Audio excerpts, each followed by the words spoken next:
Nabii umesema uko na hiyo link. Na bado mpaka ianze live kisha nakutumia. Haya. Kimya kidogo. Good morning, good afternoon, good evening from wherever you tuned in. This is Word Cafe. Tuko chonjo na leo mimi nacheza chini. Hiyo tukubaliane mapema. Hii ni ile siku pizza umia sana, manake niko na watu wajanja kwa hiyo pizza hapa leo. Na mimi nitaachilia kila mtu ajiintroduce. Ninaanza na Dr. B amalizane na introduction zote. Mimi nimesign out. Naam, karibuni katika kipindi chetu Word Cafe wenyewe hapa tukiwa na waheshimiwa wakubwa kuanzia senator wetu mtarajiwa yuko bavuni kwangu Ahmed Bunu daktari mwenyewe. Upande wa kushoto tuna Vincent mwenyewe VTT ndo manake. Kisha tuna Brian Juma zaidi na kipindi tukianza na mheshimiwa acha introduce tupate kumsikia naye asemaje. Yes, ni aka kijana mwepesi, lakini majina kamili ni Daktari Ahmed Bunu na ni mgombea kiti cha senator upande wetu wa Lamu County ambayo watu wanasema imetengwa, lakini pia sisi tuko Kenya. Asante, tutajuana zaidi. Nafurahi sana watazamaji wetu wote wa Word Cafe. Ni fursa nyingine nzuri ambayo tunasema we listen, learn and live. Na leo katika jopo yours truly Vincent the Trainer, VTT in the house. Nimewamiss kwa muda sasa na nafurahi kuweza kujumuika na nyinyi nikiwa na ndugu zangu hapa. Naamini tutakuwa na mjadala ambao utakuwa ni wa kutufaidi sisi sote. Karibuni sana. Naam BJ. Yes. Niambie. Introduce kidogo atakuwa ni nani? Kwa watazamaji wetu naitwa Brian Juma. Kwa ufupi BJ. Hiyo BJ ni ufupisho tu wa Brian Juma. Nafurahi kuwa na nyinyi leo katika kipindi hiki. Naam, kama unavyosikia amefurahi kuwa na sisi tumefurahi kuwa na yeye. Tukianza kimada yetu ni youth and talent. Naona tuna watu ambao wanakuza talanta hapa VTT. Tukiwa na Brian Juma na talanta ajira. Na tukiwa na mheshimiwa hapa, yeye kazi yake ni kukuza vijana, ataka kuhakikisha na wao pia wameunuka wapate ajira, vitu kama hivyo. Kwa hivyo mada ndo kama hiyo. Hasa VTT, what do we have to tell to the society? Nadhani ni mada nzuri. These are very timely topic, na nafurahi tuko na senator mtarajiwa na vile vile tuko na BJ talanta ajira, na tunaangalia kipindi ambacho tuko one of the common denominators ambayo tuko nayo katika jopo hili. Sote ni vijana na tunajua kwamba swala kubwa ambalo vijana wanatafuta ni opportunities, ni nafasi katika jamii ili waweze kujikimu na kujikidhi katika mahitaji yao na kuweza kuwa na mbinu hizi ambapo wanaweza kupata ajira na kujisimamia. Ndio jambo la muhimu sana, na tunajua tayari zile initiatives ambazo talanta ajira wanatoa, na leo tuko na Brian Juma hapa atatueleza zaidi, na tayari kuna vitu vingi tu vizuri ambavyo wanavifanya. Vile vile senator mtarajiwa ataweza kutueleza zile initiatives tayari ameweka kwenye ground kule Lamu County, na vile vile hata sehemu hapa za Mombasa, zile ima tuinuane sisi kwa sisi. Na kama consultant wa masuala ya development and growth, naweza nikasema kwamba on a day to day mimi nakutana na watu wengi ambao wengi wao vile vile ni vijana, na kitu kikubwa ni kuweza kuhamasishana kwamba una uwezo gani, kwa sababu kufaulu kwako katika talanta na katika biashara itategemea what do you have yourself. Ni nini kile ambacho tayari unacho. Na ukweli ni kwamba vijana wengi wana uwezo, lakini wanastahili wafanyiwe ile inaitwa facilitation ili ule uwezo wao uweze kukua turned not just as a talent but then ilete profit. So turning that particular talent into profit ndio jambo la maana, na najua iwapo sote tunashirikiana kwa udogo wetu na kwa ukubwa wetu, vijana hawa watazidi kuimarika, na nadhani hilo ndilo jambo la kimsingi katika mada ya leo. Naam, VTT tumezungumzia monetizing on the talent. Sasa labda tukianza kwa Brian Juma. Yes. Brian Juma, shughuli yako kubwa ni kukuza talanta. Yeah. Maybe what inspired you mpaka ukaanza kazi kama hizo? Okay, Dr. B, tumekuwa tunakutana na wewe uwanjani huko mara kwa mara nikiwa kwa harakati zangu za empower vijana. Wewe pia nakupata ukiwa kwa hizo harakati zako, mpaka wakati mwingine hata tunakutana uliwazana, sivyo? Ni kwa nini nakuza hizi talanta? Wakati nilikuwa mdogo nikisoma, nikienda shuleni, nilipata kama President Moi ndio kiongozi wa nchi.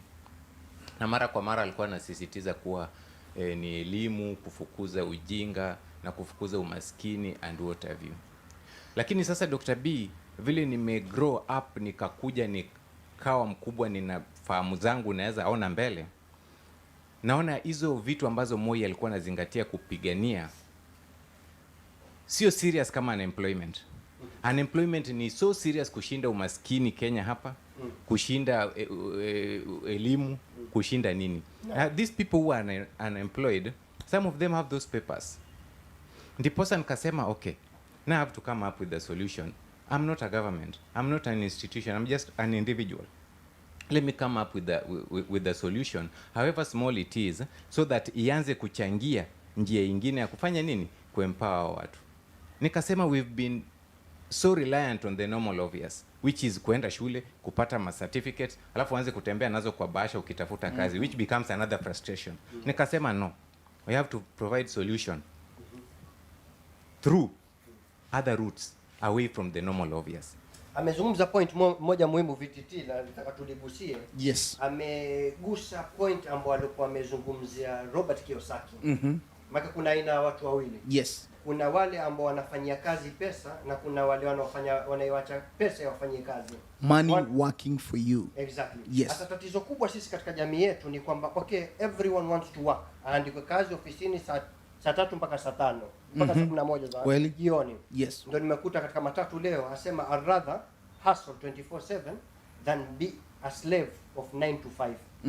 True, which is powerful. Yes. At the end of the day ni kwamba sisi tukimbilia bwana tuandikwe kazi.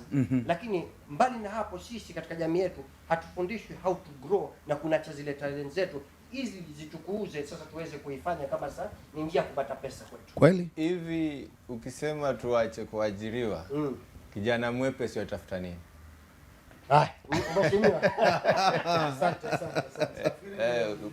Unasema tusiajiriwe. Kijana mwepesi atafuta. Lakini hatujasema tusiajiriwe.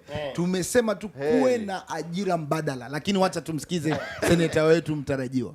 Nafikiri ni mjadala mzuri sana. Na ni mjadala ambao utakuwa na manufaa mingi sana kwa watazamaji wetu. Jambo la kwanza kabisa la kujua ni tuweze kutofautisha kwanza baina ya talent na skills. Hizi ni vitu vile ambavyo vinaambatana. Talent ni ile ambayo inakuja na uko nayo ndani. Skill zote you acquire. Yeah? So if these two go hand in hand, then you become a stronger person. Yes. In one or the other, every human being is stored with a talent. Yeah?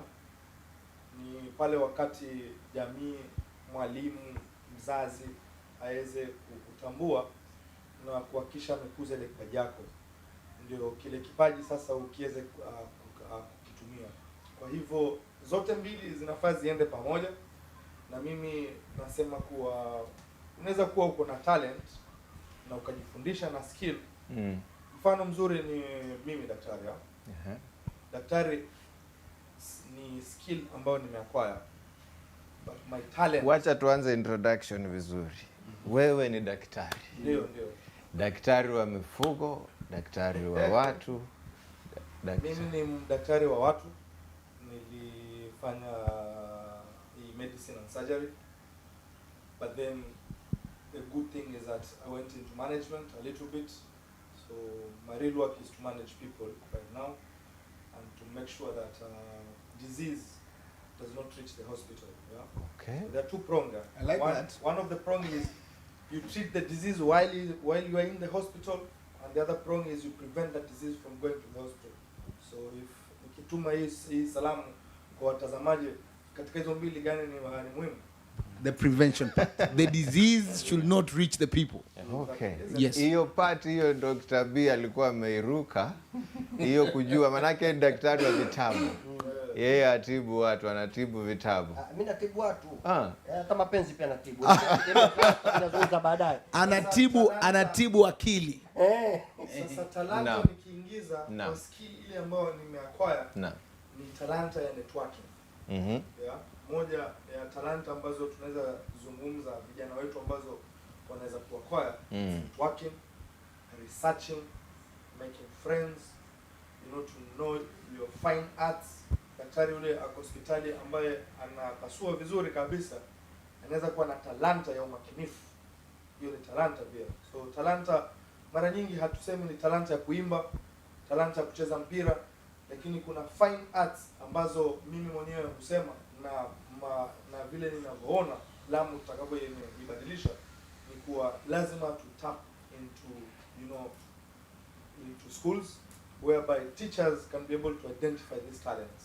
As I began by saying that everybody is bestowed with a talent. Kila mtu ako na talent yake, na pale mapema unapojua ile talent yako inakuwa vizuri kabisa, kwa sababu unakuwa mwigo mzuri wa community. Na vijana ambao wako idle ni vijana ambao wanaweza tumika kwa mambo mabaya zaidi. Kwa hivyo walimu, wazazi, jamii, viongozi wote wako na jukumu kubwa kabisa kuhakikisha hizi talanta tuweze kuzitambua mapema. Kwa hivyo lazima, hata tukiangalia serikali yetu ya Kenya kwa sasa imefanya jambo zuri. The education curriculum has changed right now, like in the past where watu wanasoma class 1 mpaka class 8.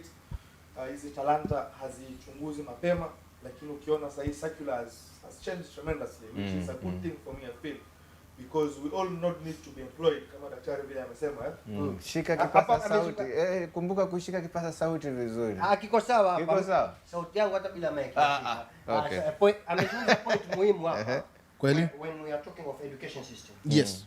And I believe personally is education system interlinked. Ina correlate with the talents ambazo zina exist kwa kila mwanadamu. True. Tukija nyuma, education comes from a Latin word which means educo. Educo, which means to educe. What are we educing in human nature? Sisi aim yetu ni kwamba tunataka kukuza ile talanta iliyoko kwa mwanadamu. Ile ndo purpose ya education, not academics. Yes. Hapo ndo sisi watu ambao wanatuchanganya ni kwamba sisi tunaona kwenda skuli ni kusoma ile academics, mwisho wa siku ile academics na talanta yangu hailingani. Ndio pale Albert Einstein anaposema nini, ukiwapa mtihani wanyama wote sawa sawa, tulizungumzia swala la equity na equality jana. Ndio swala hilo ni kwamba wanyama wote waweka mahali bwana, mitihani yenu kupanda miti, monkeys ndio watafaidika peke yake. Yule samaki ajione mjinga siku zote, atajiona mjinga, na sio ukweli. So the thing is we need to understand kwamba education yetu ni kwamba haswa lengo ni kutizama where you are in academics. Sasa tutapeleka katika academics. Yes. Weka some vitabu. Yes. Ndio sasa katika kusoma vitabu kuna nyanja nyingi za kusoma. Very well. Na nadhani ndipo Sini alivyoshare kwamba vipi for example mheshimiwa anataka kuwa senator, ni ajira katika serikali, lakini ni vizuri ameichanganua kwamba msukumo wake ni kuleta mabadiliko kwa wale vijana wengi wa Lamu waweze kuingia katika ajira mbadala, as much as bado mainstream employment inahitajika. Siku zote nasema hivi, na nadhani hapo BJ ataongezea zaidi. We will always have people getting employed. That one will never change. And it's only important kwamba alivyosema tunapoenda katika mifumo ya kusoma isiwe kwamba you are only linear, kwamba sote tunaelekea upande mmoja. Hii kuweza kama alivyoanzisha organization yake ya Talanta Ajira ili kuweza kupatia vijana nafasi kuweza kutumia walichonacho kuweza kuwawekea pesa kwenye mifuko yao. Jambo la msingi ni kuweza kuangalia ni vipi ambapo especially now, kwa sababu work model imebadilika. Na muda mwingi tunapozungumzia hii creative economy, sometimes tunaangalia chembe zake ili tuweze kuona ni nini ambayo itakuweka mjini. Na jambo la msingi ambalo pengine wenzangu wataongezea, mimi ninachoamini hata ninachokifanya katika shughuli zangu za kila siku ni value addition.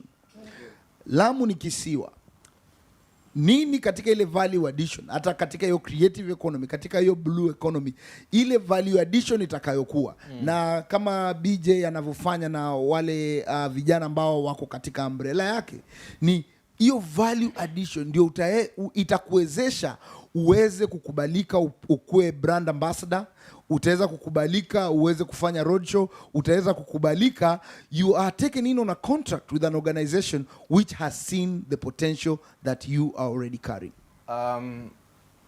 Muniruhusu, manake leo niko tempted kuuliza swali ambalo hutokea wakati wa kampeni, na kwa vile tuko kisiasa leo hapa na mwanasiasa pia, wewe mwanasiasa.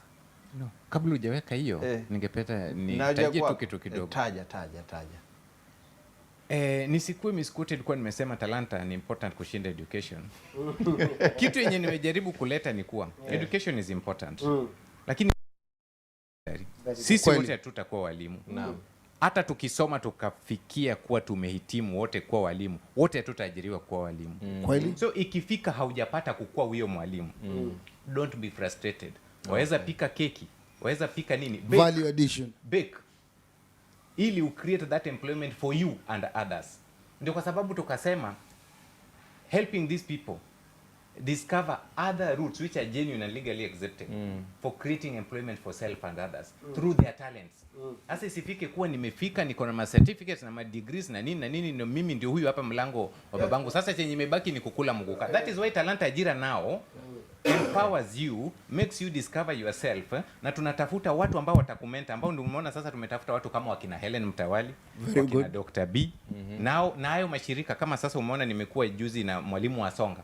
Ili hizo opportunities za government, youth wangu wa Talanta Ajira, they also go and perform and get something out of it. Yeah, our partners kama hao wakina Multi Choice na wakina Telcom.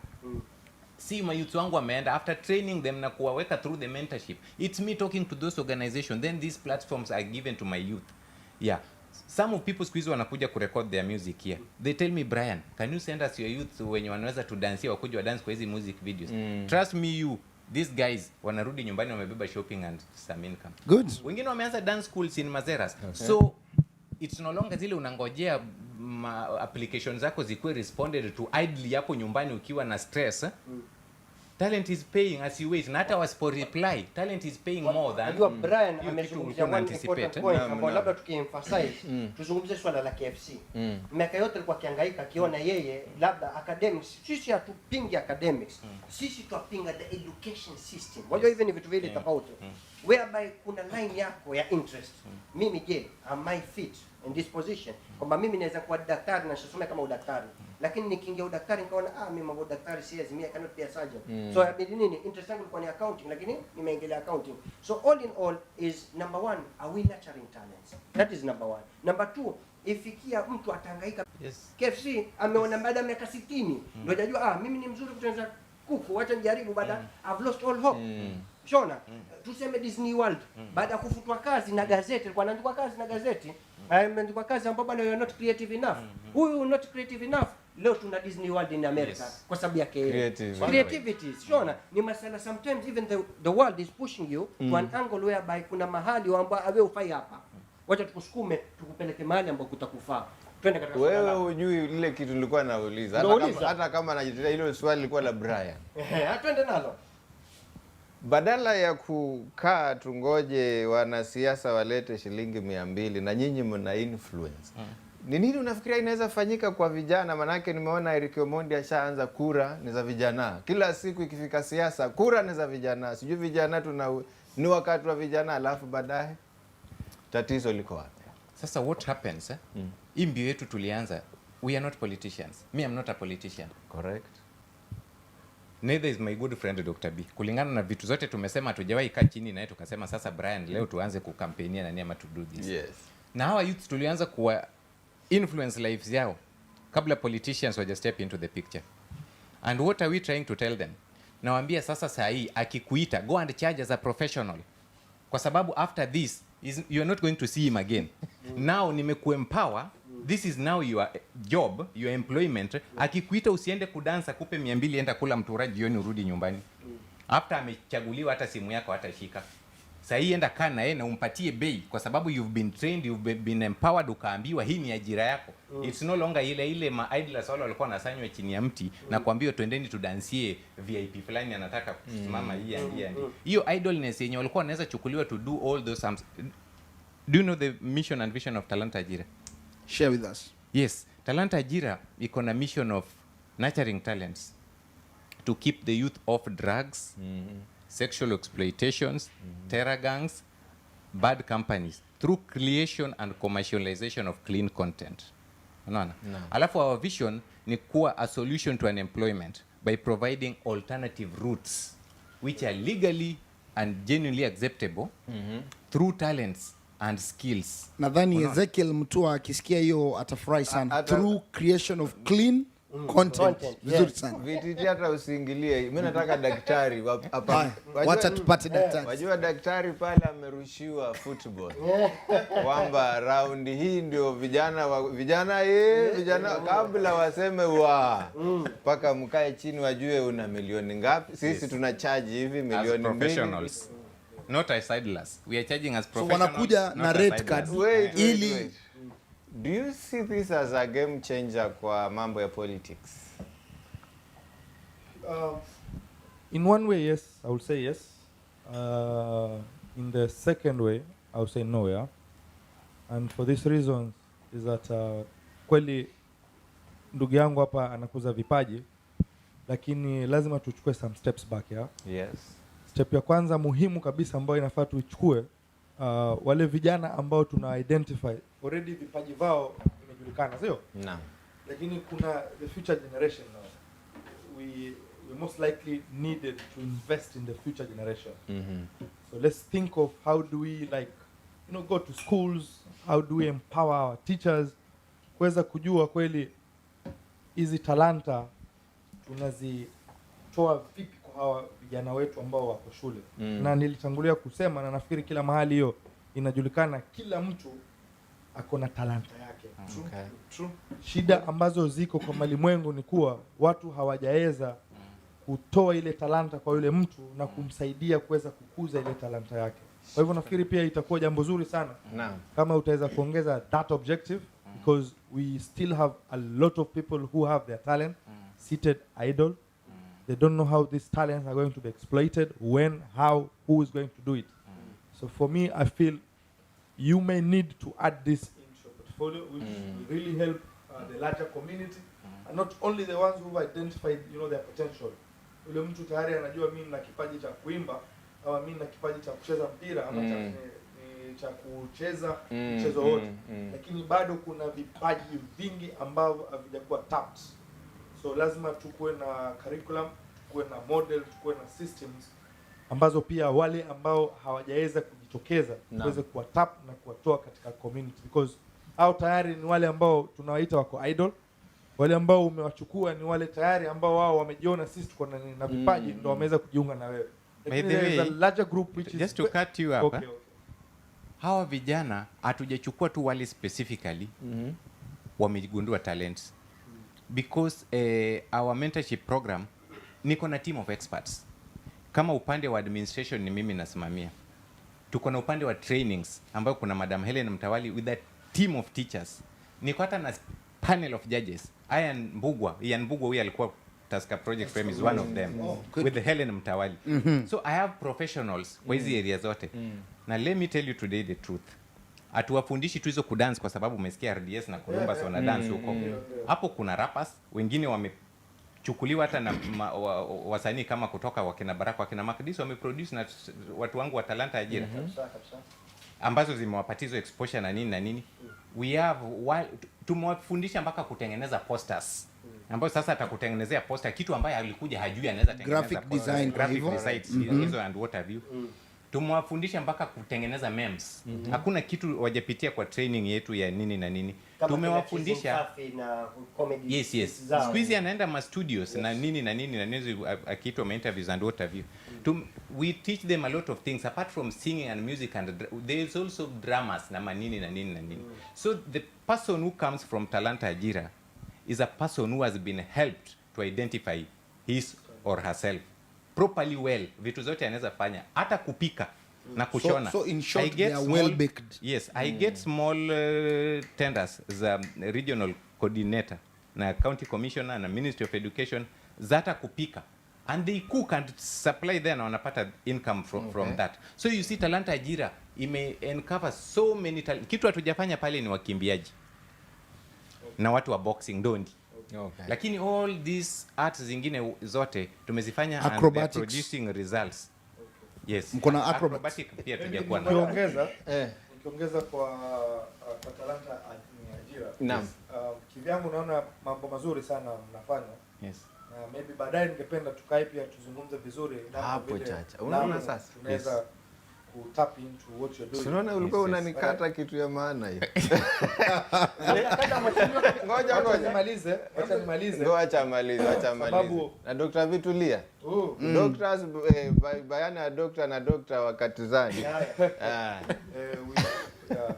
So ningependa pia, nafikiri hizi talents ambazo zinajulikana na watu wengi sana. Watu wanasema talent ya mpira, talent ya kupika, talent ya hizo zote zinaitwa brought into play. Ni kwa sababu serikali ilitambua kuwa kila county iko na rasilimali zake na kila county kuna mambo yake binafsi wanaweza yafanya. Kwa hivyo itakuwa vizuri nafikiri kabisa tukiweza kwenda county by county na tukiscan that environment. What are the talents in Mombasa? You know, let's scan Mombasa tuone vijana wa hapa wengi sana talent yao ni gani. Kija kule Lamu to scan that environment. Lamu si kama Mombasa, Lamu si kama Nairobi, Lamu si kama miji mingine. Kweli. Talent kubwa kule sana, watu ni wanapenda kuogelea. Naam. Watu wanajua kutengeza maboti, watu wanajua kupeleka punda. Such talent kulie, watu wangu kule wanapeleka punda, lakini punda inapelekwa kule kama hobby. You know, it has not been tapped to be a talent. Watu kama wale, kwa nini tusikuwe na international shows ya watu kushindana mashindano ya punda talented donkey racing, donkey horse event, something like that. So I would urge you and I will pledge, hopefully when we sit down, it'll be very nice, you know, to scan each environment differently, just to tap and to exactly identify what are the talents in each of the counties, so that tuweze kusaidiana na tujue vipi hizi talenta za kila mahali tunazigundua na tunajua ni gani na tuweze kusaidia vijana wetu. Mheshimiwa, kuemphasize on that point. Ladies and gentlemen, ngoja. I have to take a commercial break. Hata watu ndio wanazungumza. Sawa. Ladies and gentlemen, hii ni Word Cafe. Na hapo ndo nachukua commercial break kwa sababu ya Bustani Cafe and Restaurant. Kwa heshima ya mheshimiwa tumeletewa pizza ya chicken barbecue. Akionja akipata ni tamu. Sisi tutaharibiwa na pizza hapa. Na leo ndo ile siku ya Sunday, ile you buy one you get one free. Big sized pizza. So inaitwa kudos kwa Bustani. Shukrani, tumepokea pizza ya chicken barbecue. Mheshimiwa ataonja, mwenyewe atapeana matokeo yake. Kumbuka, this is the home of pizza. Bustani ndio home of pizza. Hata kama Dr. B ananiharakisha, mada inamfanya mambo. Nilikuwa nimesema nitacheza chini, lakini nimeona nalo. Dr. B, nimekuachia kama utataka kusavu mheshimiwa sasa hivi. Anza tu mheshimiwa, piga kipisi, wewe twende nalo. Wewe jifanye mambo. Now just to emphasize on that point. Yes. Wajua sisi agenda yetu as a youth empowerment program ni kwamba sisi tuna kitu inaitwa talent search that we do. Sisi tuenda kwa kila vitongoji, tuenda katika grassroots ku identify talents ni zipi. So mheshimiwa anawazungumza, sisi tayari tunayafanya. Umeona? Tunakwenda kwa kila county, tunatizama kwamba kuna talanta gani. Then from there, huyu mtu sasa ana talanta lakini hajui. Shona identifying. Sasa hapo ndo sasa sisi tunakukuza from there by giving you the knowledge of how to implement that talent. That mentorship element is good. Alafu vile kuna kitu pia emphasis, nadhani ndio jambo la kimsingi kwa vijana wote ambao wanaweza kuwa wanatusikiliza sasa hii, kujitambua.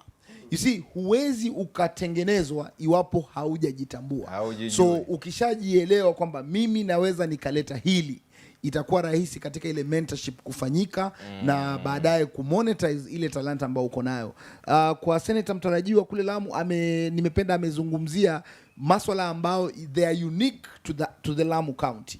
Na hiyo ndio jambo senator, yes. Personally mimi na senator tushakwenda mara nyingi Lamu. Vizuri. Na kazi aliyoshughulikia yeye ni kutizama ma comedians kwa facilitate. Kuhakikisha bwana okay wewe una comedy lakini content yako haiwezi kwenda kokote. Yes. Akaamua akawanunulia kamera, vitu kama hivyo shona. So that at least you can have your short skits, at least na wewe upate ujijenge jina, ucreate zile content and then those contents zikuletee pesa. Kweli. Vitu kama hivyo.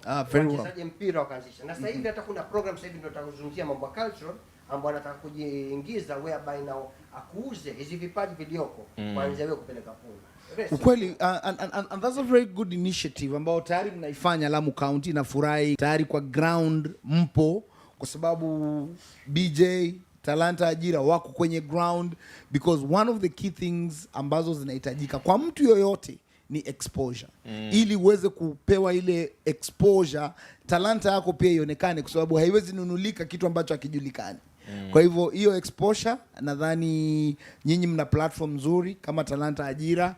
Senator mtarajiwa tayari na Dr. B mko katika harakati za kuexpose vijana hawa, pia kuweza kuwaonyesha tukifuatilia njia hii tutaweza kuwawezesha na mtaweza kufaulu, kwa sababu partnership zinakuja pale. Tupatia mfano moja, mfano tukizungumzia Talanta Ajira, kwa Talanta Ajira na wengineo ambao tuliopata, kuna wengi mwanzo hata studio hajawahi kuingia. Mtu ana talent, yani ukisikia jamaa naimba, vocals zipo vizuri. Zipo vizuri. Labda kidogo ana makosa madogo madogo ambayo sisi tuweza kurekebisha. That is the training that comes good. Sisi tupeleka watu mpaka ndani ya studio, akitoa kitu, mimi nitakusikiliza ngoma ambazo tulizotoa. Where people hawajaingia katika studio na wakiingia mwanzo wana panic. That is definitely kwa sababu nini? Ni kitu hajazoea, ni kitu kigeni. Kweli. That's why exposure is needed. Sasa sisi our aim is tunakupa exposure, lakini kabla exposure lazima uigroom you. Lazima. Huwezi kufika kule juu hizo ngazi uje kuzipanda. In fact, we are doing this conversation at a moment where we are celebrating Ferdinand Omanyala. Na sprinter huyu ambaye anafanya vizuri sasa Afrika, nadhani wa pili. Talent ama ni gift? Ile ni talent ambayo imekuzwa, na ndio unaona cha msingi hapa tunachokisema ni bila kukikuza hakiwezi kukuletea pesa. Omanyala today is getting a lot of money, is being sponsored by Odibet and many other organizations. Why? Kwa sababu wale wanamsaidia kumonetize talanta ile ambao tayari kwa upande wake ashatoka mjini. Na hiyo monetization part is normally the hardest link. Na ndio pia nitaweka changamoto kwa senator wetu, nitaweka changamoto kwa BJ na pia bwana Dr. B, najua harakati zako zipo nyingi, because like here in Mombasa County the biggest challenge is the connect between yes, I have an acrobatic group. How will you connect us to a hotel that needs my acrobats to come and entertain your guests and not get shortchanged? Ile uliosema unashikishwa 500 mpande Uber mrudi nyumbani, mmelishwa dinner, hakuna pesa mfukoni. What measures do you take as BJ, na pia senator nitataka azungumzie nini mnafanya kuhakikisha kwamba you are the connect between the clientele na pia hawa vijana wananufaika? Mwanzo kabla kuzungumzia hilo swala, nataka kidogo turejee nyuma. Whereby kulikuja swala muhimu ya kwa nini senator simame kama senator.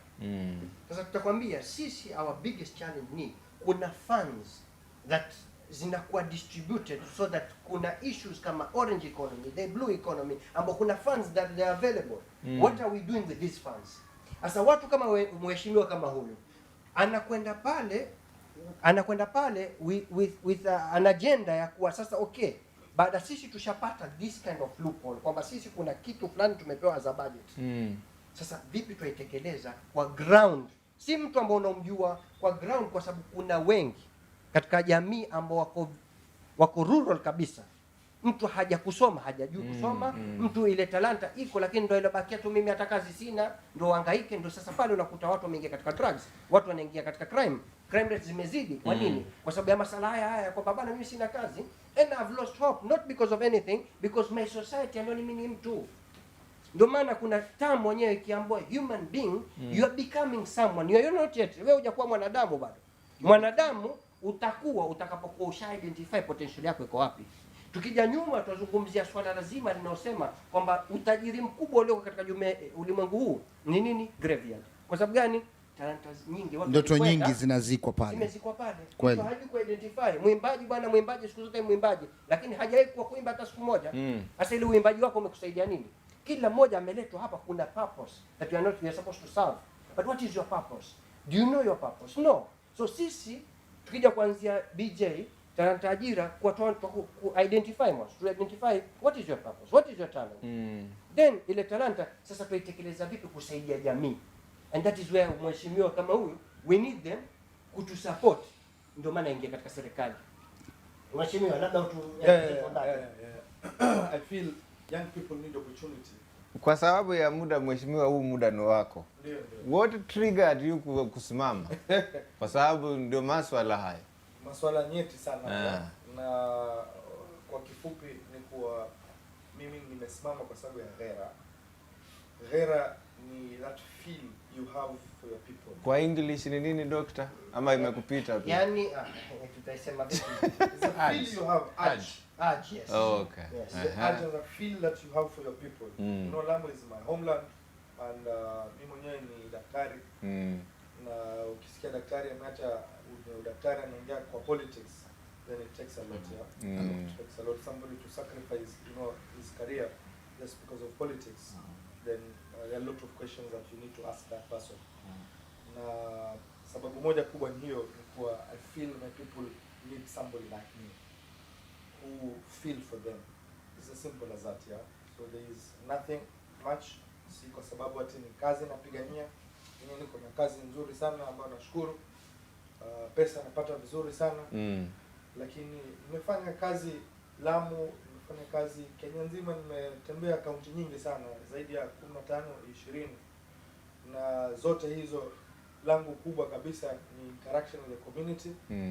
Na kuhakikisha nimeleta investment opportunities, na kuhakikisha kuwa nimeweza kutetea ile jamii iweze kupata investment opportunities na pesa iweze kuwafikia pale katika ile kazi ambayo nafanya. Sasa nikijiona kwa kweli nimefanya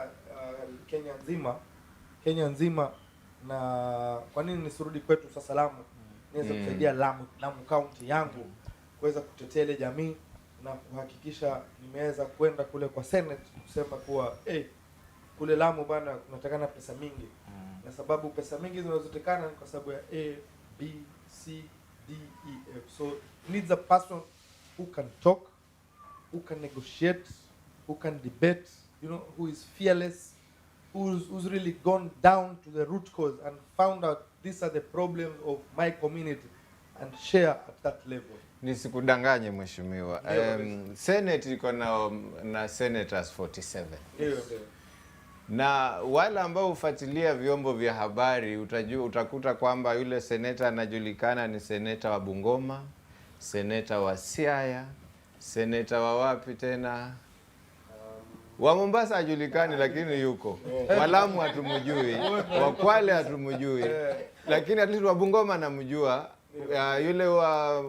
Yule Mutula Junior tunamjua. Sijui kama unanipata. Kabisa. Senator wa Nairobi vile vile. Senator wa Nairobi Sakaja tunamjua mpaka kwa jina. Unaona? Sijui kama unanipata. Ara senator ambao unawataja kwa sababu napenda, nimekuwa na azma hiyo na nimependa kuwa senator. Already nimekutana na kadhaa hapo. Cleophas Malala kama atasikia hao tunawajua. Unaona? Wakati wote kama atasikia. Wewe kuna shida gani? Atajua mimi nimekaa na yeye, nimeenda mpaka kwake, nimezungumza, amenipa mawili matatu ya kuonyesha kuwa ile impact ambayo senator ambaye anaweza kufanya kwa jamii yake. Lazima uhusishe community yako, lazima community ikupatie zile shida na changamoto zilizoko kule chini, ndio wewe sasa uweze kuzipeleka kule. Otherwise if you don't do that, and if you do not have the touch with your community, then utakuwa hujui history. Unajua as a politician you're supposed to know your history, you're supposed to know your geography.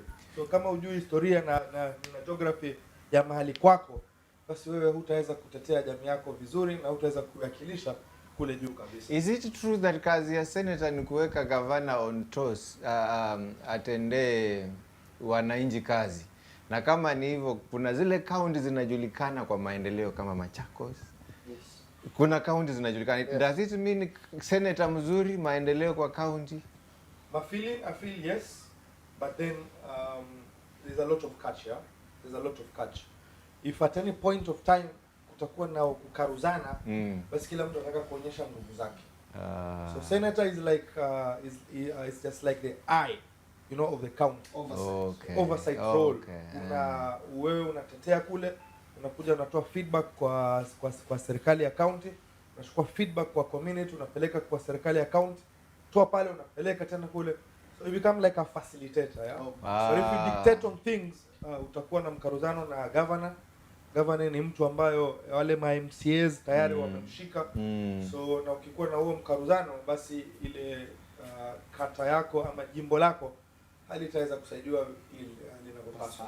Kwa hivyo kwa ufupi, zile county ambazo hazijulikani kwa maendeleo, seneta amelala. Hiyo ni kulala kabisa. Kulala. Kisha wajua tabu ni kwamba most of our leaders are just ceremonial.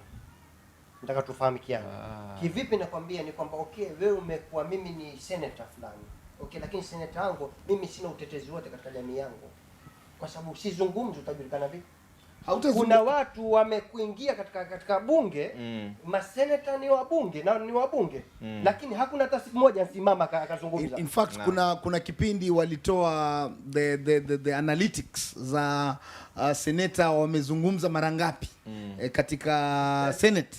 Na ilikuwa ni analytics za kushangaza sana. Kuna wale hata neno moja hawajasema. 001 amewahi sema kitu. Wacha nisiangalie ile list, lakini ni list ipo. We can actually be able to upload it and see. Na of course ndio itakuwa changamoto katika senator mtarajiwa kwamba wakienda kule mambo haya mazuri, mitazamo haya mizuri ambayo wako nao kwa watu wa Lamu isije ikafifia, kwa sababu hapo ndipo kuna tatizo. Na hata tukiangalia katika vijana wengi wanakata tamaa kwa sababu wale viongozi muda mwingi wanawa let down. But ndiposa tunasema katika Word Cafe we will not stop talking, kwa sababu hizi initiatives ambazo tunazo na vijana wenzetu kama BJ hapa wanafanya vitu tayari, vitu ambavyo wana viongozi wa siasa hata hawafanyi. Na ndio pia tunataka ku encourage all the youths and everybody listening to us kwamba initiative pia zinaanza na wewe. Muda mwingi usiangalie tu kwamba serikali yako itakufanyia nini. Jiulize pia vile vile wewe utafanya nini kwa kile ambacho unacho. Hapo unapozungumza wewe utafanya nini? Hilo swala zuri, lakini nataka BJ hapa mimi nataka tuingilia hilo swala. Maana yake vijana wametajwa hapo sana. Vijana sawa waweza kuwa na initiative nzuri sana. Lakini without the support of the government, sika tutadanganyana. And in fact, if you don't have a platform, there's nothing you are doing. Let's be realistic. It is true. Sasa the question is, sisi kama vijana mutabadilika ama tutakwenda vile vile kupewa 500 tukapiga kura kwa mtu fulani? Hilo ndo swala muhimu ambao BJ we need to discuss on it, kwamba okay, sasa oya vijana wako talanta ziko, lakini twampigia nani kura? Hapo ningetaka tuiongelee ile very serious. Wewe tumekuwa na wewe.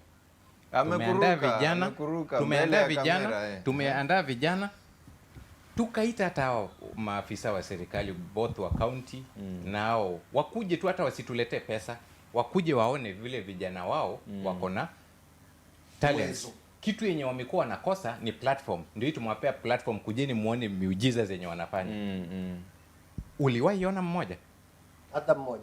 Hatukuwa tunataka chochote. Everything tulikuwa tumefacilitate. Just their presence. Yeah, just the presence. Yeah, even that we cannot get. Hata vijana waone kuwa at least a senior person from our leadership, kama senator apitie tu, amepita hata kiwevu tu. Wengine wako mpaka na maofisi zimeandikwa youth office. Tulienda tukawaomba ofisi za county, zile hall za county yenye youth watumie kufanya hii empower. Wakatuambia hizo zinaleta pesa mingi sana kwa county. Events zetu zote tumekuwa tuna hire even Fred anazungumza, that is facts. The halls from tumehangaika na Brian, tumehangaika hiyo issue. We've been paying for those things from our own pocket. Halls tumekuwa tunatumia za hoteli.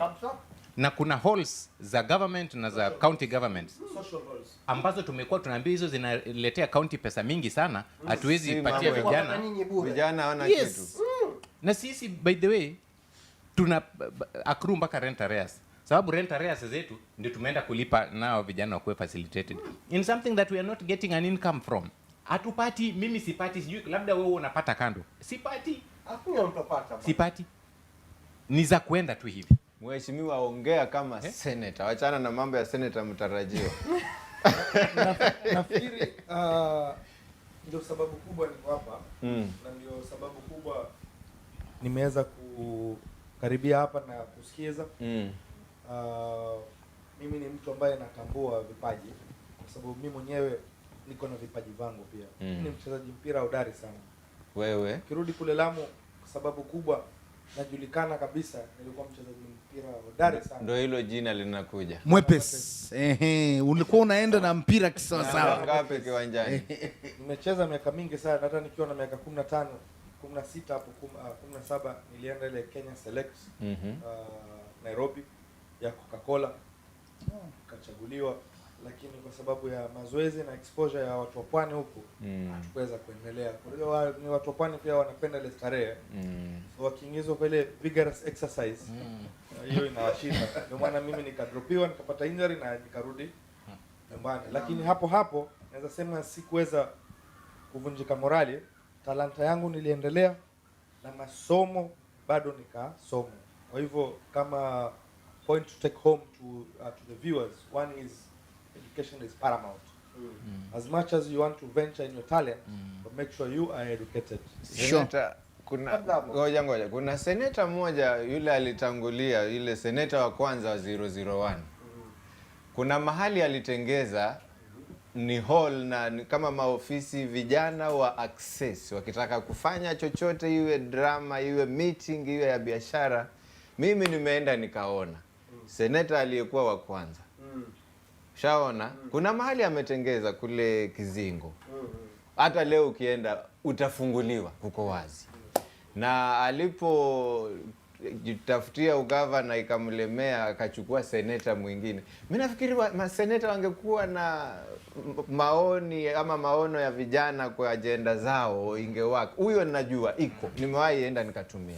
Fred, nataka kukata kwa jambo dogo tu. Sawa tu. Mwanzo mheshimiwa, let's talk of your humble background. Unajua mpaka umepata matatizo, you can feel mtu anapata matatizo. Mbona unamuuliza swali nzuri wakati muda umeisha na mimi nilikuwa nimepreserve ndio arudi next time. Ni kule mwisho unajua kule mwisho. No, mimi nilikuwa na mtu mpaka anamba kibakuli hapo ndo matatizo. Nilikuwa na mtega aje next time atuambie seneta ulizaliwa ukiwa daktari.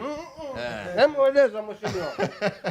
Okay, just before that. Yes. Just before that, nasema number one ni vijana wanataka platform ya. Na platform ni policies ambazo serikali kama vile mwenzangu hapo anasema ni kuwa lazima serikali iweke policies ya kuhakikisha hao vijana zile talent zao zimekuwa exposed so that they can reach the world market.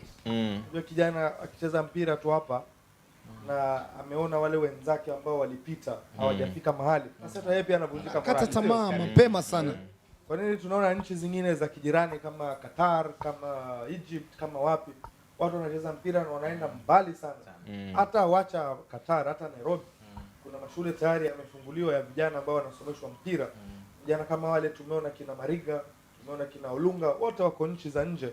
Sababu ni kuwa kuna vipaji ambavyo vinakuzwa na pia serikali imeweka a platform ambao wanaweza fikia yale malengo yao ya nje kabisa. Na ile inakuwa ni motisha kwa vijana, na ndio kijana ambaye pia akifikiria kusema wacha mimi ni exploit talent yangu, basi naye anasema mimi kuna mtu fulani nimeona na mimi pia wacha nikue kama yeye. So mambo kama haya nafikiri tukiweza kupeleka kwa kaunti ya Lamu na kaunti zingine zote ya kuweka platform, serikali ama county government iweze kuweka policies ambazo itahakikisha hizi talanta za vijana zimekuzwa na zimepewa zile opportunities za kuweza kufanya.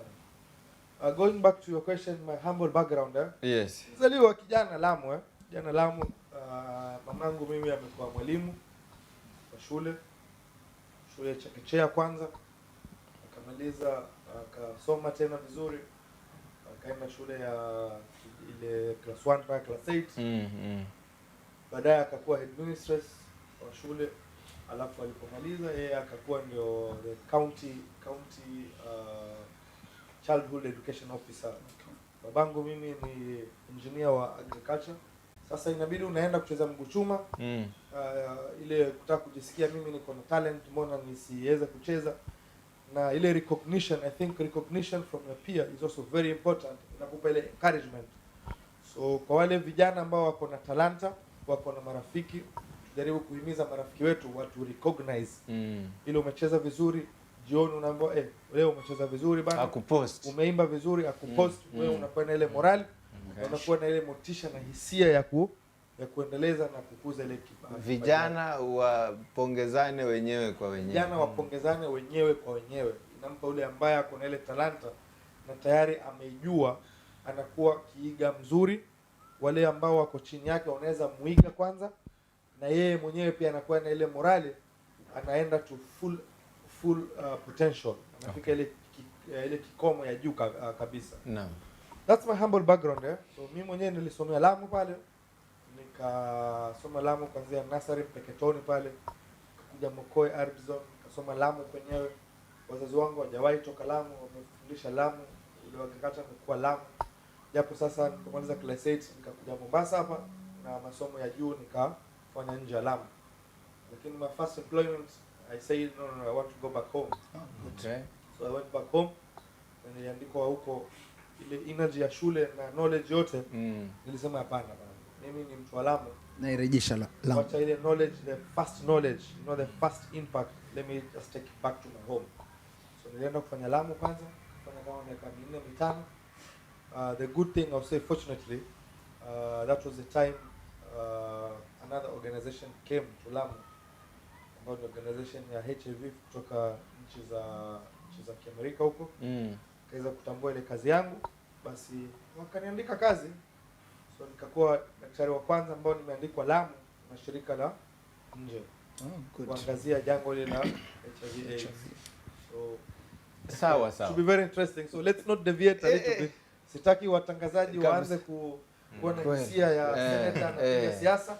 Na hapa tunataka kuangazia namna vile tutakuza vipaji vyetu na vijana, vile kaunti zetu zitaweza kuhakikisha tumewapa vijana platform, tumeweka policies ambazo zinaweza kusupport hao vijana kufikia yale malengo yao.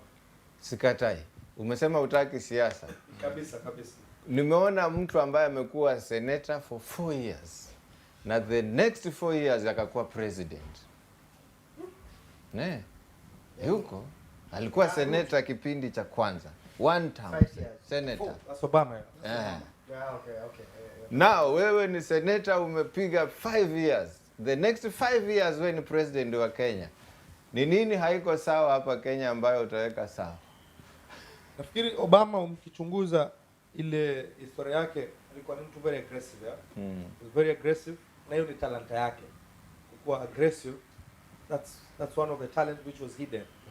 So alipopata kuwa senator, aliexploit, and is the one who was able to to open the eyes of the American people. Hii Amerika inafai kuwa hivi na hivi.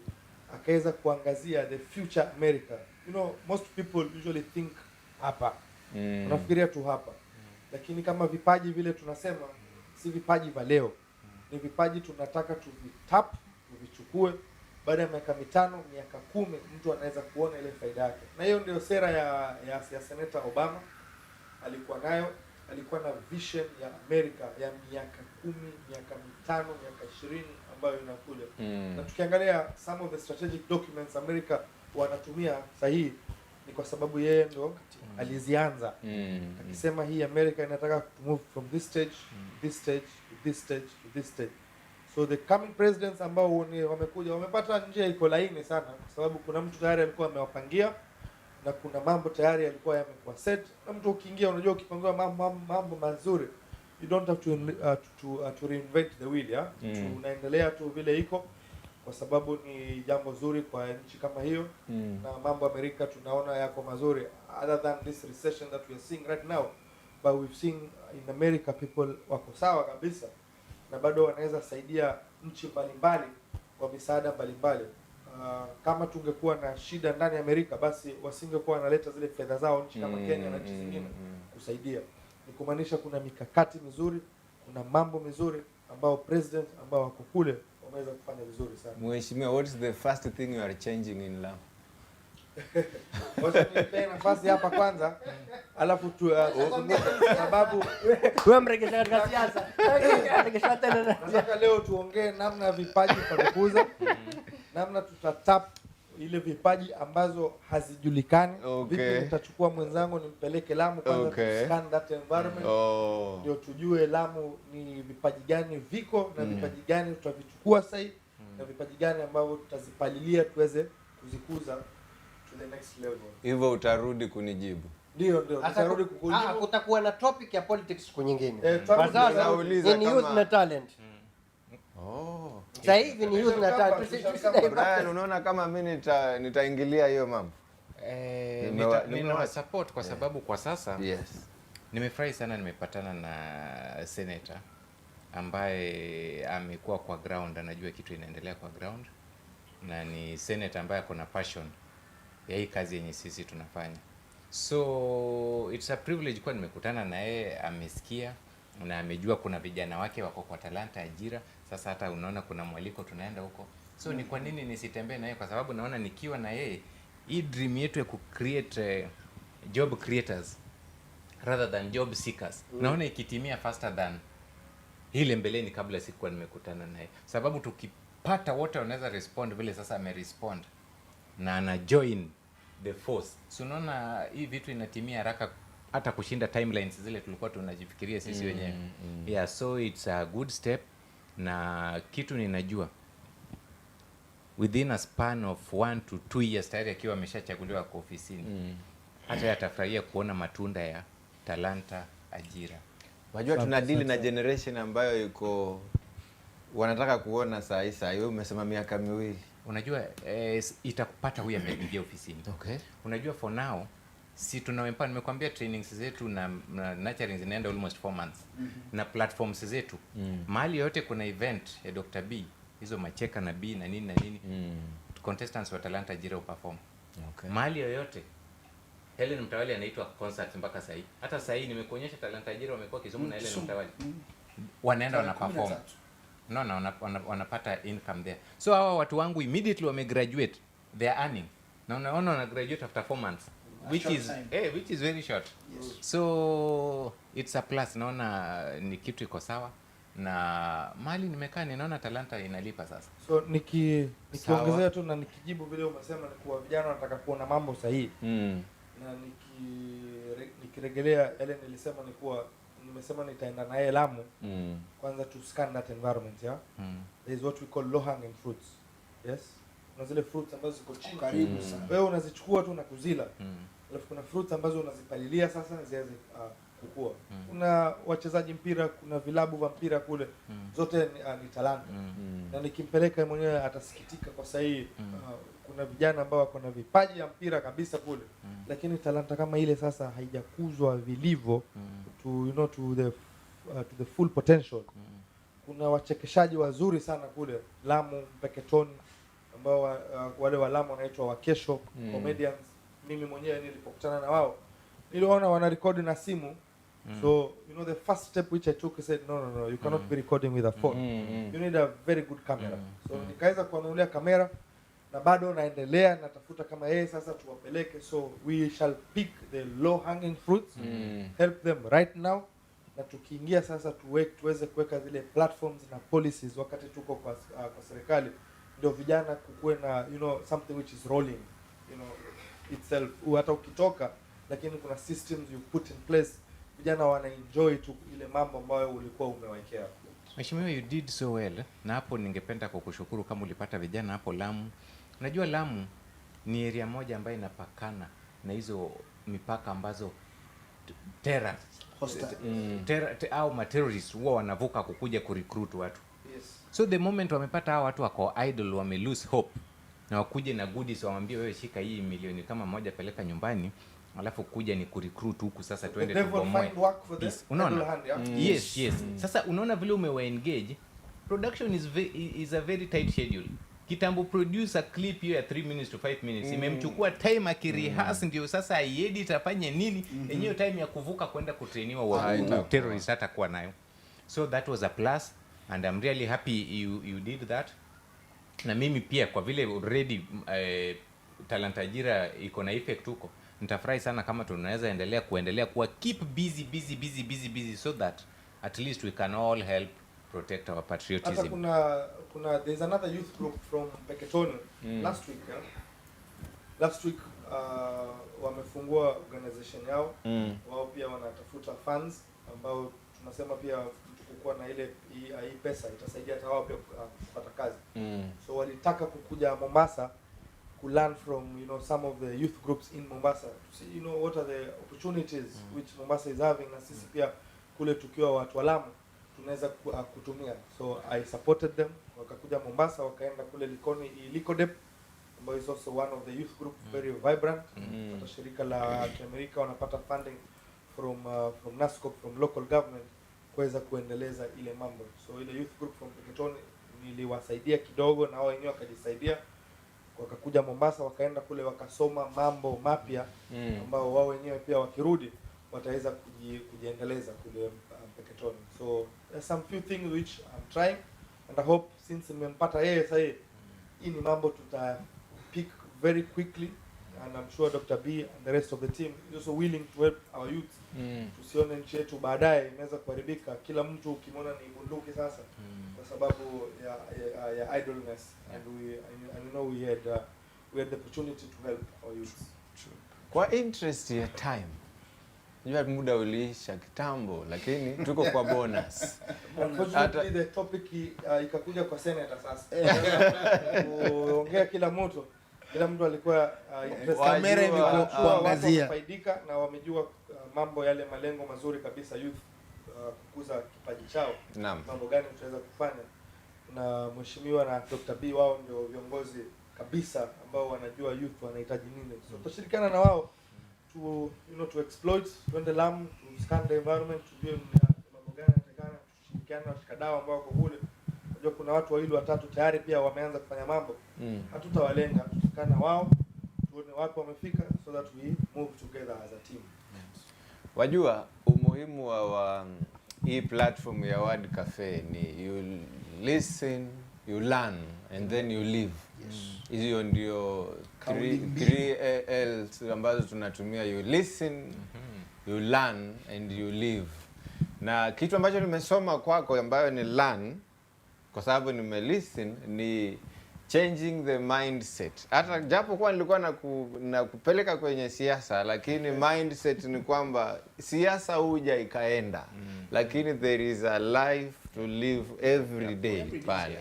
Na the moment una deal na ile genuine life ambayo watu wanastahili kuishi pale, I think hii kitu ya politics itakuwa ikija, watu wanachaguana, wanaenda na biashara haifungwi. Na labda nirudishe kwako tu wosia wako wa mwisho, ijapo nitakuomba siku nyingine ukirudi hapa uje na Helen. Na kama hata kuja mimi nitamfuata na simu tu kwa aliko, atakuzungumzia hapa, niseme kwamba mnafanya kazi nzuri. Na haswa toa wosia tu kwa wale vijana watapatana na ujumbe huu. Okay, kwa vijana watapatana na ujumbe huu, ninawasihi kuwa kabla tujawafikia mnaweza mkatutafuta, tuko hapa, sisi ni mandugu zenyu, tunawasikiza, tuko tayari kuwapatia hiyo platform. Tuwaelewa kuwa mko na hizi vipawa, mnafanya vizuri kushinda hata wengine waliojulikana kwa majina, kwa sababu hao walipata platform. Nyinyi chenye imefanya hamjapata hiyo platform, hamna godfathers.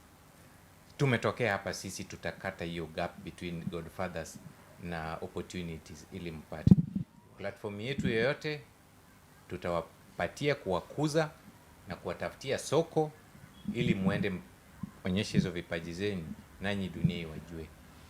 Nitawaacha tu na hiyo kuwa talanta ni ajira, na in the next few years tutakuwa na generation of job creators rather than job seekers through talents.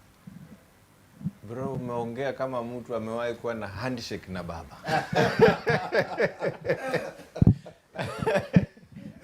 defeated. Nadhani imekuwa ni fursa nzuri, na leo tumewapata bwana Brian Juma na Senator mtarajiwa Lamu, na alivyoeleza, we want job creators na policies, platforms, good governance, ambao mimi hilo ndilo jambo naweza kusema tutakuwa tunalitazama kwa senator wetu mtarajiwa. Tayari hapa kunaonekana kuna governance ambayo inajisukuma yenyewe. Na kwa kazi zetu kama Vincent the Trainer, nadhani siku zote tunasema ujitume wewe, ujitambue wewe, ndio baadaye you can grow to that greatness that is already bestowed in you. Kwa hivyo take that opportunity. Wote akina senator na Dr. B na BJ, kitu wanachotoa ni fursa, lakini hilo fursa itakupata iwapo uko tayari. Kwa hivyo nataka kuwahimiza tu sote tuweze kuwa tayari kwa kuweza kuendelea. Waiting is not just sitting, it's doing something. So what are you doing as you wait? Thank you. Okay, nafikiri kwanza kabisa ningependa kutoa shukrani kwa waandalizi wa event kama hii, kwako bwana, kwa mgeni wa heshima pia, kwa Dr. B hapa na Bustani pia. Hii ni mafundisho makubwa sana kwa vijana wetu. But point home is that every human being is bestowed with a talent. Yep. So today will be a challenge for all of you. Kirudi nyumbani, jua ni talent gani uko nayo. Do a self-life assessment of yourself. Ask your parents, mambo gani mimi nilikuwa mdogo napenda sana. Angalia mfuko wako, ni jambo gani unatumia sana pesa kulifanya. Wewe unatumia kusafiri, that will be your talent. Wewe unatumia pesa yako kusikiza muziki, maybe that's your talent. So do a life assessment, identify ni talent gani uko nayo, and then look for the right person now to help you exploit that talent of yours. So bye, thanks a lot. Haujamaliza kabisa. Kuna huyu bwana anaitwa Muhammad Ali. Hakujua talent yake. Sijui kama mna hiyo historia yake. Mtu alimuibia baiskeli, akasema anaenda kujifunza boxing. Siku ile atampata aliyemuibia baiskeli, atamjua yeye ni nani. Hakuwahi pata hiyo baiskeli, lakini wote tunajua alifariki akiwa amefanya hivi. Vizuri. That's the life assessment I'm saying. Hiyo ndio life assessment. Alifanya life assessment, akajiona. Ama ilikuwa accident ile tu, accidentally akajikuta yeye ni boxer. Coincidences in life. Mimi I disagree, hakuna coincidence katika maisha yetu. Hiyo ya Muhammad Ali. Ndio nakwambia hakuna coincidence. Kila kitu it's a purpose, lakini ile njia Mungu anakupeleka, sometimes kuna hiccups, sometimes kuna vitu ambavyo vitakukupa ambavyo zisizikupeleke direct, lakini kuna mahali Mungu anataka ufike. All these ukaziona ni coincidence, but they are meant to be so that it divert your chance. Hapo umeongea kama Pastor B. Guza kidogo tu hapo kwa hiyo life assessment. Hiyo ndio vijana hawajui. Okay. Hapo. No, jichunguze we mwenyewe. Jichunguze, ujijue wewe ni mtu wa aina gani. Ni kijana ambayo hujakata tamaa katika maisha yako. Ni kijana ambayo una mwelekeo wa mbele. Kijana ambayo ni nini ninachotaka. Jiulize kwa nini nataka kufanya mambo haya ambayo nayafanya. Ndio uweze kujua sasa talent yako ya maisha yako ni gani wewe. Naam. Kwa sababu kama nilivyotangulia kusema, kila mtu ako na talent yake. So leo ni muhimu sana kila mtu yule msikilizaji ameweza kutambua talent yake ni gani, na hakikisha ametafuta wale watu ambao watamsaidia kuexploit ile talent yake, so that we all live very happily in this world. Daktari, japo kuna mmoja anaitwa Daktari Omar amesema vijana kwa sasa tuseme wanajaribu kujikuza wenyewe kitalanta. Unakubaliana naye? Okay, that is true, lakini sometimes you need a mentor. Why am I saying that? Tizama the best golf Tiger Woods, unamtambua, bado ana coach ambaye yamtrain kila siku. He is the best. Kumaanisha yule coach hawezi kuwa zaidi yake. Kweli si kweli? But still he needs him.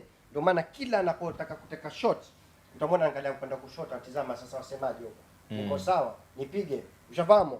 At the end of the day, what I believe, kama msemo wa Les Brown anasema, you cannot see the picture when you're in the frame. Wewe ukiwa ndani ile picha basi huwezi kujiona. Sisi ndo tutakuona, mashallah anapendeza katika ile picha. Jafahamu? Lakini wewe kule ndani ya frame you cannot see that. So at the end of the day there is that bigger picture that sometimes you need perspective in our life. Kama tunataka huyu na wewe ujuzi wako ananiambia vipi pande huu uko sawa, wewe rekebisha namna hiyo. So there's a lot of things even in the Talanta Ajira and check with Dr. B that we do by grooming is number one, our main focus is first, it's not only kwamba we're professional in what you're doing, but ethics and organization inakuja wapi. Being a professional ni kwamba vipi, how do you handle yourself. Kwa sababu sasa hivi wewe ni mitaani, lakini kesho wewe sasa ni mitandao, kuna watu 1,000 wa kutizama wewe, 10,000 wa kutizama wewe, 1,000,000 wa kutizama wewe. What are you educating them? And you as a mentor unamuonesha nini huyu aliyoko chini? So if wewe utapoteza watu, that means kuna wewe vitakaokufuata na ndio unawapoteza. And that is what sisi tunasisitiza sana, whereby in our society tuna position ya kuwa waweza kujifundisha mwenyewe, but at the end of the day kila mmoja kunafika mahali kwamba you need to be coached somewhere or somewhere. Mfano nitakupa alivyosema TG Jackson.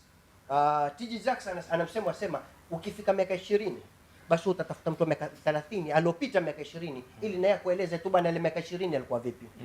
Likewise ukifika miaka 60 utatoa 70, ushafika mzee kumba mtu bana mimi nishafika miaka 60, huko miaka 70 kuna kuaje? Ndio pale mtoto alipokwenda kwa babu akamwambia una miaka mingapi? Akamwambia mimi niko 69. Akamwambia sipe vipi mpaka sasa hivi? Akasema mimi nategemea kama nitaishi umri mrefu. Mtoto akacheka akasema wewe achekesha sana. Wewe ushafika miaka 69 wewe bado wafikiria mambo umri mrefu? Akamwambia hujafika miaka 69 ndio ukajua kwamba wataka umri mrefu mtaki.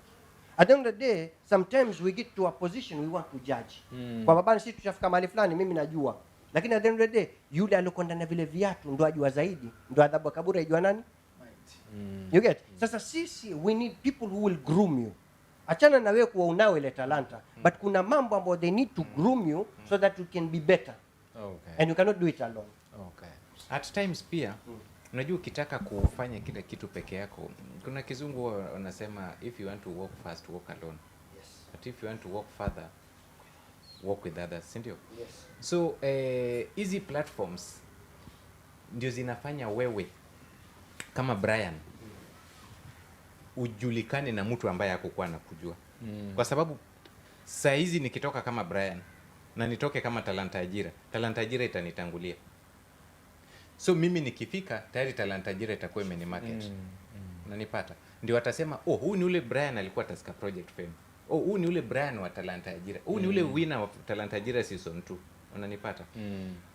Na pia apart from that, expertise yenye sasa iko kwa team. Sio kila kitu. Hata mimi I keep learning. Hapa nimesoma so much today. Hakuna mtu ambayo ni island of knowledge. Sure. Yeah, utapata idea hata kwa ule mtu mwenye hukutarajia. If you will only be keen to listen. Kilicho na mwanzo Lakini hiyo pizza sijaona pizza tamu kama ya Bustani. Bustan Pizza. Yeah. The home of pizza. Habari ndio hiyo. Umesikia hiyo? Shukran Bustani Cafe, na shukran kwa wanaotufuatilia kwenye mitandao, kwenye Facebook Word Cafe, kwenye YouTube Word Cafe. Bustani huwa wanaleta mpaka pizza nyumbani. Saa hii ukiangalia kwenye screen utapata kuna namba, ukipiga tu anakuletea, as long as una haja na hiyo pizza itakufikia mlangoni. Na cha muhimu ni listen, learn and live, ndio jukumu kubwa la Word Cafe. Shukran Bwana Brian, VTT kama kawa, Dr. B, Senator amesema, nimeona akinuka nikajua kuna point moja kama akienda nayo nyumbani kutamharibikia. Mimi nataka atufungie makala leo. Akimaliza tunakuwa tumemaliza. From wherever you are tuned in, I wish you good health that I may see you again. May God bless you. Tufungie kipindi. Assignment yao ni waende wakaangalie the time which is being spent by Usain Bolt akienda ile 100 meters. 100 meters utoke pale mpaka mwisho, waangalie Usain Bolt mmoja anachukua dakika ngapi. Alafu waende tena wachunguze wakizunguka raundi 4, divide the number of time Relay. spent by one person, wataona kuwa Usain Bolt anachukua muda kidogo akizunguka ile raundi 4 kwa ile relay. Do you know the reason? Because of teamwork. Whatever he said, that's true. You usually run very fast when you're in a team, but you might not run very fast when you are alone. And that's a simple example. If they look into that, I know they will see that. Change begins with you. Bwana Obama alituambia change begins with you. So if you want any change, you have to start it by yourself. You cannot depend on somebody else to change it for you. So change begins with you. Please be the role model, be the game changer of your life, of yourself. Baba, asanteni sana.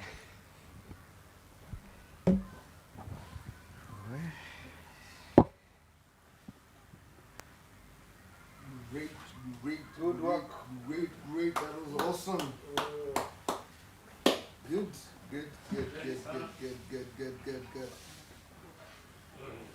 Unajua cheki? Awesome. Haiku cross post. Ndio maana nilikuwa nakusisitiza. Haiku Haiku cross post.